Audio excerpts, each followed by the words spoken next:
नमस्कार जय जगन्नाथ। जदि आपण भुवनेश्वर उपकंठरे बीडीए लेआउट प्लान अप्रूवाल सहित 30 फीट वाइड रोड एति सहित घर बारी येलो जोन खोर्धा डिस्ट्रिक्ट रे प्लॉट खोजुचंती ताहले आपणक पई एही वीडियो माध्यम रे आपण जे प्लॉट टी देखुचंती एही प्लॉट रे आपणकू बीडीए लेआउट प्लान अप्रूवाल मिलिबो। एथि सहित 30 फीट वाइड रोड मिलिबो। येलो जोन सहित घर बारी प्लॉट एवं लोन नेबर फैसिलिटी मध्य आपणकू दिया जिवो। आपण माने वीडियो माध्यम रे देखि पारुथिबे प्लॉट सहित संलग्न रास्ताटी पूरा पिचु रास्ता अछि आउ एही पिचु रास्ता पूरा कंटिन्यू करी अछि नेशनल हाईवे को। आमे आपणकू जे प्लॉट टी देखौछु एही प्लॉट टी उपस्थित अछि उत्तरा छक रु मात्र 4 किलोमीटर डिस्टेंस रे। वर्तमान आपण देखि पारुथिबे एटा हेउची प्लॉट को संलग्न रास्ता आउ एही रास्ता पूरा उत्तरा छकरू डायरेक्ट अछि नेशनल हाईवे को लागिकी। आमे आपणकू एही प्लॉट रे पहुंचे पई दुईटी रास्ता आपणकू देखैबू जहा द्वारा कि आपण एही प्लॉट पाखरे अति सहज रे पहुंची पारिबे।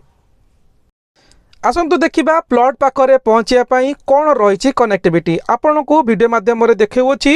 ए हेउछि उत्तरा छक। उत्तरा छकरू जदि आपण भुवनेश्वर पुरी आडे आसुचंती जस्ट एही ठारू ही आपण लेफ्ट टर्न करिवे। एहार लैंडमार्क हेउछि उत्तरा छकरे थिबा पेट्रोल पंप रो साइड रे जे रास्ताटी अछि सही रास्ता रो ही आपण लेफ्ट टर्न नहीं सीधा रास्ता जाई आपण प्लॉट पाखरे पहुंची पारिबे। नेशनल हाईवे रु मात्र 4 किलोमीटर डिस्टेंस रहुछि प्लॉट पाखु। वर्तमान आपण देखि पारुथिबे ए हेउछि पेट्रोल पंप ताकू संलग्न करिथिबा रास्ता रे आपण पूरा स्ट्रेट 4 किलोमीटर जिवे। वर्तमान आउ एक रास्ता आपण को देखै होछि ए हेउछि आपणकर गुड़िया पोखरी छक।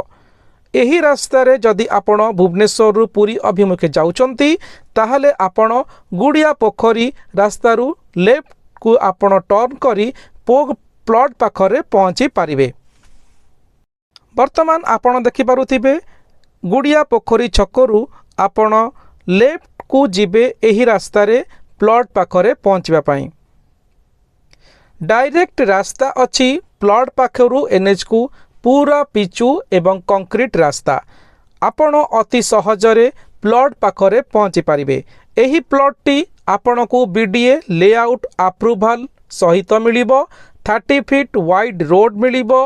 घर बारी येलो जोन प्लॉट मिलिबो आउ प्लॉट टी खोर्धा डिस्ट्रिक्ट रे उपस्थित अछि।